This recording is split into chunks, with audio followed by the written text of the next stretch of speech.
Hello दोस्तों। तो मैं अर्जुन मिश्रा आपका लर्न इंग्लिश विद अर्जुन में वेलकम करता हूं। तो आज हम लोग जो देखने वाले हैं वो हमारा है फ्यूचर इंडेफिनिट टेंस। तो इससे पहले भी कई सारी वीडियोस आ चुकी हैं टेंस की। तो इसमें हम लोग जो देखने वाले हैं वो बेस देखने वाले हैं फ्यूचर इंडेफिनिट टेंस का।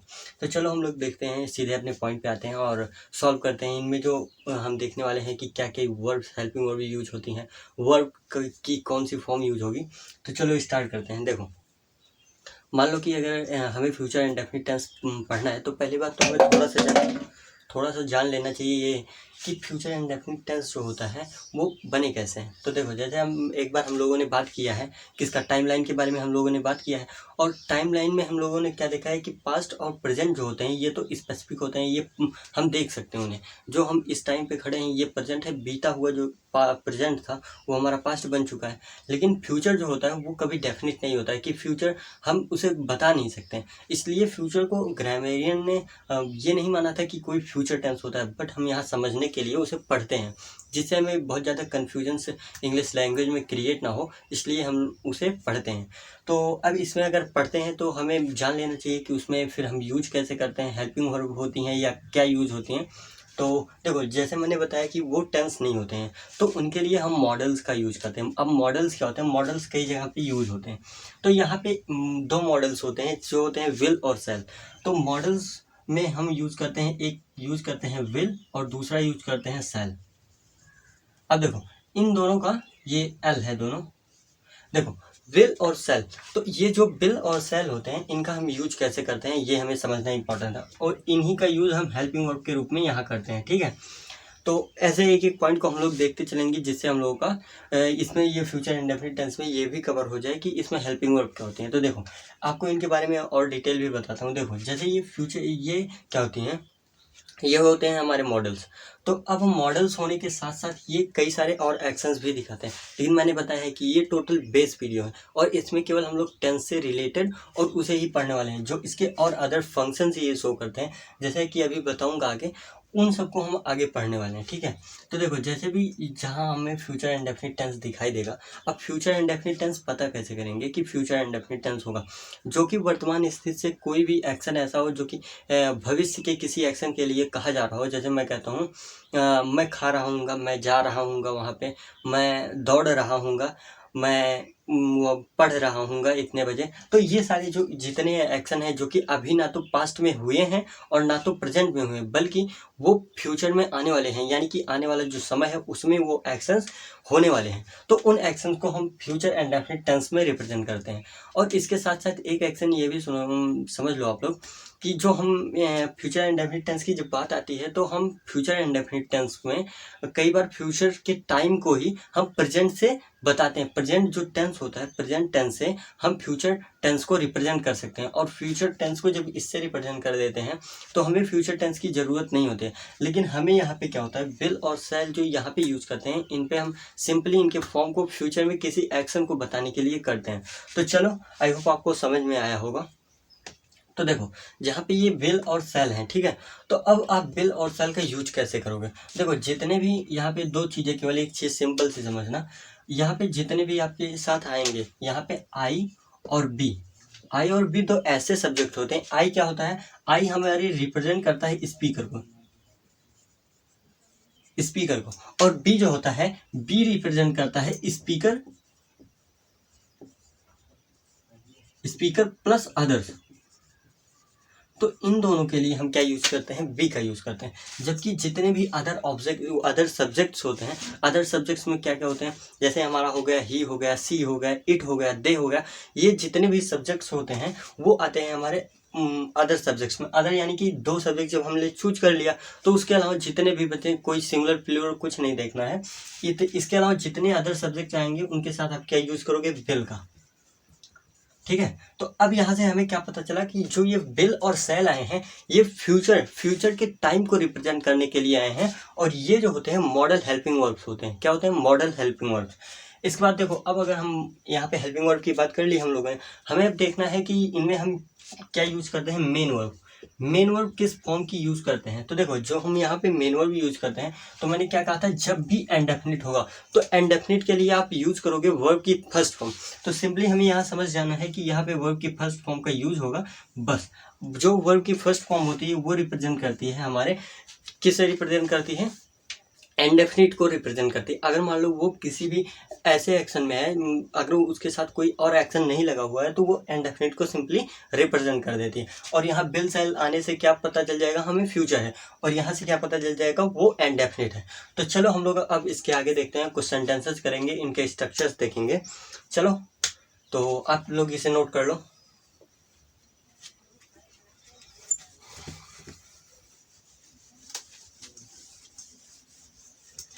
देखो, अब हम लोग क्या करेंगे, पहले तो इनके सिंपल सेंटेंसेस देखेंगे, और आई होप आप लोगों को, हम लोगों ने पूरा प्रेजेंट टेंस कर डाला, पास्ट टेंस कर लिया है, तो आप लोगों को ये पता होगा कि जो स्ट्रक्चर्स बनते हैं वो कैसे बनते हैं। तो सिंपल सेंटेंस के लिए कैसे बनता है? सिंपल सेंटेंस के लिए जो स्ट्रक्चर बनता है, सबसे पहले हम लोग सब्जेक्ट लिखते हैं, इसके बाद लिखते हैं हेल्पिंग वर्ब, इसके बाद लिखते हैं मेन वर्ब, और इसके बाद लिखते हैं ऑब्जेक्ट, और इसके बाद लगा देते हैं फुल स्टॉप। ठीक है, बस इतना सिंपल से चीज़ करना है। अब यहाँ पे देखो, सब्जेक्ट मैंने क्या कहा था, सब्जेक्ट कुछ भी आ सकता है, ठीक है। और यहाँ पे हेल्पिंग वर्ब के यूज़ करोगे, या तो बिल यूज़ करोगे और या तो सेल। अब ये बिल और सेल का मैंने दो कंडीशन बताया। आई बी के साथ आप क्या यूज़ करोगे, आई और बी के साथ सेल यूज़ करोगे, और शेष अदर्स के साथ, जो होते हैं अदर्स, उनके साथ आप यूज़ करोगे विल का। इसके बाद मेन वर्ब जो होगी, मेन वर्ब आप यूज़ करोगे वर्ब की फर्स्ट फॉर्म। बस सिंपल से इतना करना है, आपका फ्यूचर टेंस बन जाएगा। तो चलो एक आध दो हम लोग एग्जांपल्स करते हैं, देखते हैं कि कैसे बनते हैं। मान लो लिखता हूँ यहाँ पे, ही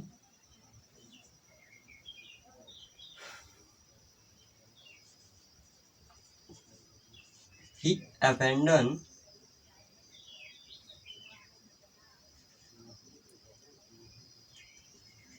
देखो, एक मिनट, यहाँ पे मैंने वो तो लिखा ही नहीं, ही विल और सेल abandon him। तो केवल इतना सिंपल सा सेंटेंस समझ लो। अब कई मेरे दोस्त होंगे जिन्हें abandon का मतलब नहीं पता होगा, तो यार इसका मतलब होता है त्याग। abandon का मतलब होता है त्याग करना।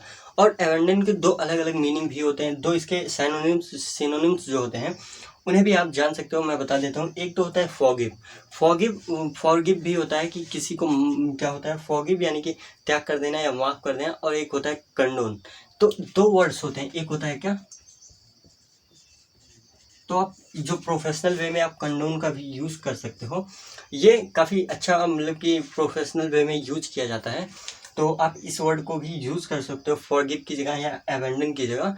तो इसमें अब हम लोगों को जो देखना है, यहाँ पे हम लोग मीनिंग्स तो करेंगे ही, मीनिंग्स जो हैं उनके लिए हम लोग पर्टिकुलर वीडियोस में देखेंगे, और बहुत अच्छे से मीनिंग्स को अपने तैयार करेंगे, जिससे कि हमें किसी भी सेंटेंस में अगर मान लो कोई भी मीनिंग आती है तो उनसे हम कंफ्यूज ना हो। तो यहाँ पे जो करना है, हमें ये चेक करना है कि यहाँ पे बिल आएगा या सेल। अब ये कैसे पता करोगे कि यहाँ पे बिल है या सेल है?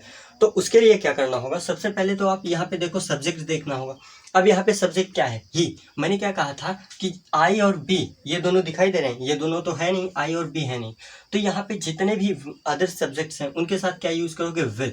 तो यहाँ पे हो गया सेल गलत, तो यहाँ पे क्या हो गया, ही विल अबैंडन हिम। यानी कि अब यहाँ पे हमने क्या किया, इस सेंटेंस का जो करेक्ट वो हुआ, जो करेक्ट सेंटेंस होगा वो होगा ही विल अबैंडन हिम। अब अगर हम लोग एक नेक्स्ट सेंटेंस देखते हैं, चलो देख लेते हैं। दे विल और शैल गो टू मार्केट। ठीक है, तो अब यहाँ पे क्या यूज करोगे ये बताओ मुझे। देखो यहाँ पे है दे, सबसे पहले ये समझो, केवल इसमें दो चीज़ों को समझना है हमें। फ्यूचर एंड डेफिनिट टेंस जो है वो बहुत ही सिंपल है, उसमें हमें केवल दो चीज़ को समझना है। पहली चीज़ जो है उसमें सब्जेक्ट को मान लो कौन सा सब्जेक्ट आ रहा है तो हम वहाँ पे यूज़ कैसे कर रहे हैं। अगर यहाँ पे आएगा कौन सा वर्ड, यहाँ पे आई और वी को छोड़ के जितने भी सब्जेक्ट आएंगे उनके साथ आप यूज करोगे विल का, और इसके बाद आई वी के साथ सेल का। तो यहाँ पे दे आया है तो दे के लिए आप फिर से विल यूज करोगे, ना कि सेल का। तो यहाँ पे क्या होगा, they will go there go to market, वो मार्केट जाएंगे। और इसमें इसकी अगर हम सेंस निकालें, मीनिंग निकालें, तो क्या होगा, ही विल अबेंडन हिम, वो उसे माफ़ कर देगा, ठीक है, वो उसे माफ़ कर देगा। तो इस हिसाब से हम इनका मीनिंग निकाल सकते हैं या सेंस निकाल सकते हैं। तो अब चलो आगे हम लोग देखते हैं, ये इन्हीं में कुछ अब अच्छे सेंटेंसेस को करते हैं और इनके निगेटिव सेंटेंसेस को देखते हैं। देखो, तो निगेटिव के लिए जैसे हम लोगों ने हमेशा देखा है कि निगेटिव के लिए बहुत बड़ी कोई चीज़ नहीं होती है। निगेटिव को आपको बताने के लिए समझते हो क्या करना होगा, केवल आप नॉट इसमें ऐड कर दोगे। क्या ऐड कर दोगे, नॉट। अब नॉट कैसे ऐड करोगे और कहाँ पे लगाओगे नॉट, तो देखो जैसे ये निगेटिव सेंटेंसेस हुए, निगेटिव सेंटेंसेस, और निगेटिव सेंटेंसेस में क्या करोगे, सब्जेक्ट लिखोगे और प्लस इसके बाद क्या करोगे, यहाँ सब्जेक्ट पूरी स्पेलिंग मैंने नहीं लिखी है क्योंकि यार बहुत बार बार लिखने से क्या फ़ायदा है, टाइम ही वेस्ट होगा हम लोगों का। तो देखो यहाँ पे क्या करना है, यहाँ पे आप लिखोगे विल और शैल, इसके बाद क्या करोगे, इसी के बाद नॉट, और इसके बाद क्या करोगे, मेन वर्ब, और इसके बाद ऑब्जेक्ट, ठीक है, और इसके बाद क्वेश्चन। तो देखो मेरे कई दोस्त ये भी कह रहे होंगे कि यहाँ पे आई बी के साथ कभी कभी विल भी यूज़ होता है, तो वो होता है यार, वो जब एक कंपल्सन की स्टेट होती है तो वहाँ पे यूज़ होता है। मैंने पहले ही ये बताया कि ये जो वीडियो है ये बेस वीडियो है, और हर टेंस का एक समझो ये इंट्रोडक्शन है। तो हमें इंट्रोडक्शन पढ़ना है अभी, और बहुत ज़्यादा जल्दी नहीं करना है, आराम से पढ़ेंगे, बहुत अच्छे से कवर करेंगे, जिससे हमें हमारे दिमाग में बैठे। यार मान लो अगर मैं इन सब चीज़ों को ना बताऊं, डायरेक्ट उन्हीं चीज़ों को बताऊं, तो उससे क्या होगा कि हम आगे का ना, तो हम जो सिंपल सेंटेंसेस है, मैंने सिंपल सेंटेंसेस के लिए क्या बताया था, जो यानी कि जो सरल चीज़ें होती हैं, सिंपल चीज़ें होती हैं, उनके लिए एक वर्ड यूज़ करते हैं जिसे कहते हैं डिमी अ डजन। डिमी अ डजन जो सेंटेंसेस होते हैं बहुत ही बेस लेवल के, अगर हम उन्हें नहीं कर पाते हैं तो क्या पॉसिबिलिटी कि जो hard nut to crack sentences होंगे हम उन्हें कर सकेंगे। हार्ड नट टू क्रैक इसलिए यूज किया जाता है यार, जब कहीं पे बहुत ज़्यादा कठिन काम होता है तो वहाँ पे हम कहते हैं हार्ड नट टू क्रैक। तो अगर हमसे सिंपल सेंटेंसेस नहीं हो रहे हैं तो हमसे कठिन सेंटेंसेस कैसे होंगे, तो इसलिए हमसे सिंपल, पहले सिंपल को देख लेते हैं, इसके बाद हम जो देखेंगे वो बहुत एडवांस लेवल तक हम लोग देखने वाले हैं।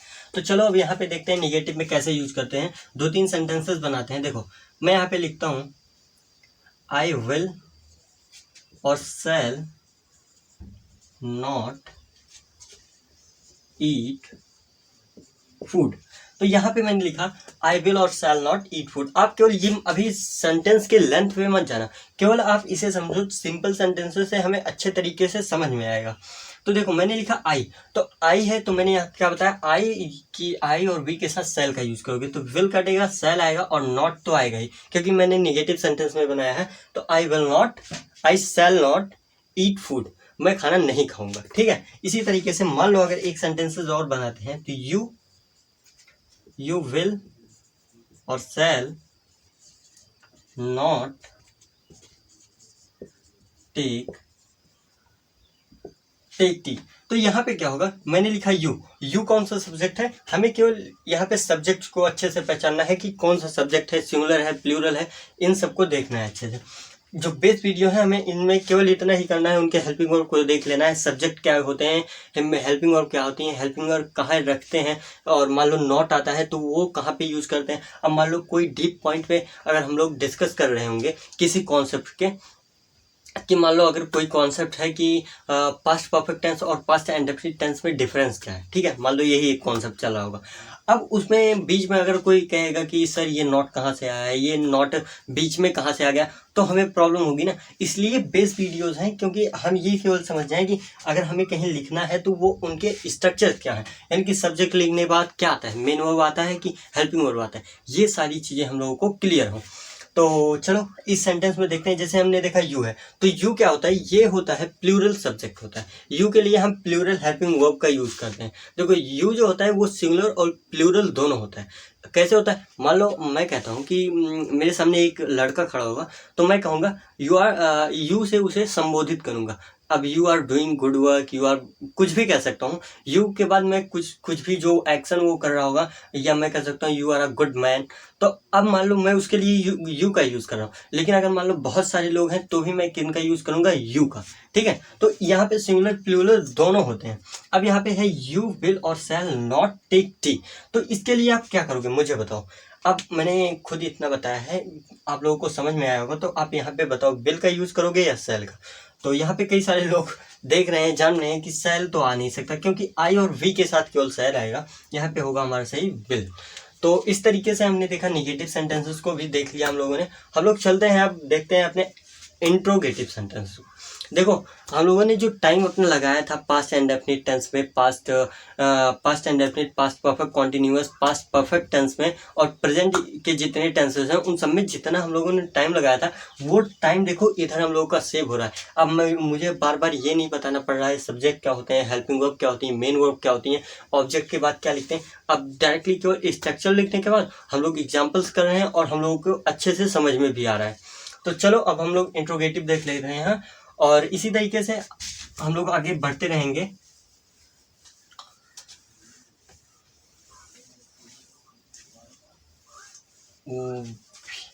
मैंने तो सारा मिटा दिया, चलो कोई बात नहीं। हम लोग देख लेते हैं इंट्रोगेटिव सेंटेंसेस का यूज़ कैसे करेंगे। इंट्रोगेटिव सेंटेंसेस जो आते हैं वो देखो, इंट्रोगेटिव दो प्रकार के सेंटेंसेस बनते हैं। मैंने कई बार बताया है कि जो इंट्रोगेटिव सेंटेंसेस बनते हैं they are two type sentences. कौन से होते हैं? एक तो होते हैं क्वेश्चन और दूसरे होते हैं हमारे QW टाइप। तो अब इसमें क्या है, चलो देखते हैं। एक तो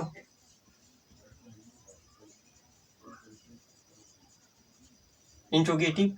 अब इंट्रोगेटिव में क्या होते हैं, दो टाइप के सेंटेंसेस बन रहे। पहला तो होता है यस नो, यस और नो टाइप, ठीक है। और दूसरा जो होता है वो होता है क्वेश्चन वर्ड, ठीक है। तो पहले इसके लिए क्या करोगे, जो हमने हेल्पिंग वर्ब यूज की थी, हेल्पिंग वर्ब क्या यूज की थी, विल और सेल। तो सेंटेंस के सबसे पहले स्टार्टिंग में आप लगाओगे विल और सेल, इसके बाद आप लगाओगे सब्जेक्ट। अब देखो, इन सब्जेक्ट के बाद लगाओगे आप मेन वर्ब और इसके बाद ऑब्जेक्ट और इसके बाद लगाओगे क्वेश्चन वर्ड। अब देखो, जो यहाँ पे सब्जेक्ट आएगा उसके अकॉर्डिंग ही यहाँ पे क्या होगा, विल आएगा और सेल आएगा। समझ रहे हो? यहाँ पे जो सब्जेक्ट आएगा, इसके लिए आपको अगर डायरेक्टली इंग्लिश में सेंटेंस बनाने होंगे तो आपको थोड़ा सा अवेयर रहना पड़ेगा कि कौन सा वर्ड आएगा, यू आ रहा है, आई आ रहा है, वी आ रहा है। तो मान लो अगर हम लोग यहाँ पे एक सेंटेंसेस इसका करते हैं, तो देखो पहले का एक एग्जाम्पल है। मान लो मैं लिखता, ओ सॉरी एक मिनट, देखो मैं लिखता हूं सेल और विल आई गो देयर, ठीक है, आई गो देयर। तो यहाँ पे क्या करोगे, अब मुझे ये बताओ, केवल हमें, मैंने क्या कहा कि सेंटेंस कहीं मत देखो, केवल हमें इतने से काम है, इतने में हमें पहचानना है। हम बेस का कर रहे हैं और बेस को अच्छे से कवर करना है। तो यहाँ पे क्या है, सेल है और विल है, और यहाँ पे क्या दिया है, आई दिया है। तो हमें किसके अकॉर्डिंग लिखना है, आई के अकॉर्डिंग हमें यहाँ विल और सेल को चुनना है। तो क्या करोगे, यहाँ पे आई है और मैंने क्या बताया था, आई के लिए आप यूज करोगे सेल का। तो आई के लिए सेल सही हो जाएगा, विल गलत हो जाएगा। तो यहाँ पे क्या होगा, सेल आई गो देयर, क्या मैं वहां जाऊं।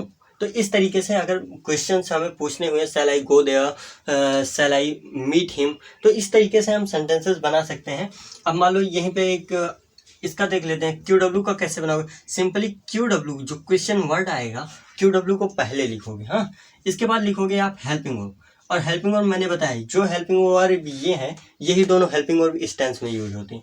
इसके बाद आप लिखोगे मेन वर्ब, मेन वर्ब नहीं लिखोगे, इसके बाद आप लिखोगे सब्जेक्ट, और सब्जेक्ट के बाद लिखोगे मेन वर्ब, मेन वर्ब के बाद लिखोगे ऑब्जेक्ट, और ऑब्जेक्ट के बाद लगाओगे क्वेश्चन वर्ड, ठीक है।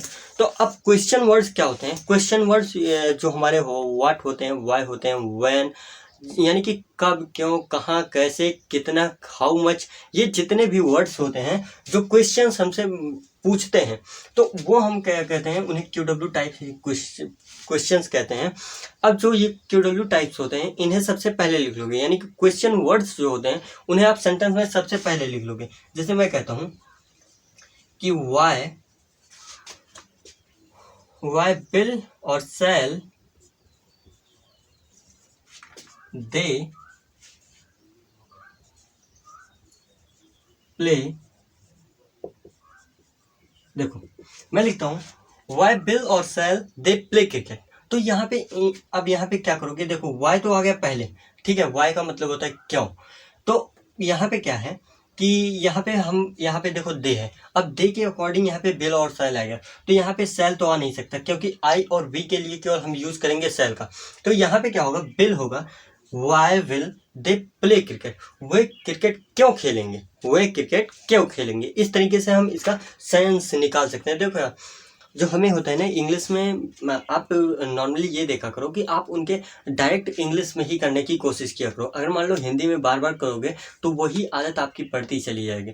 और बार बार जब कोई सेंटेंस करोगे आप, या कोई सेंटेंस करना होगा, तो डायरेक्टली पहले तो आप हिंदी सीखोगे।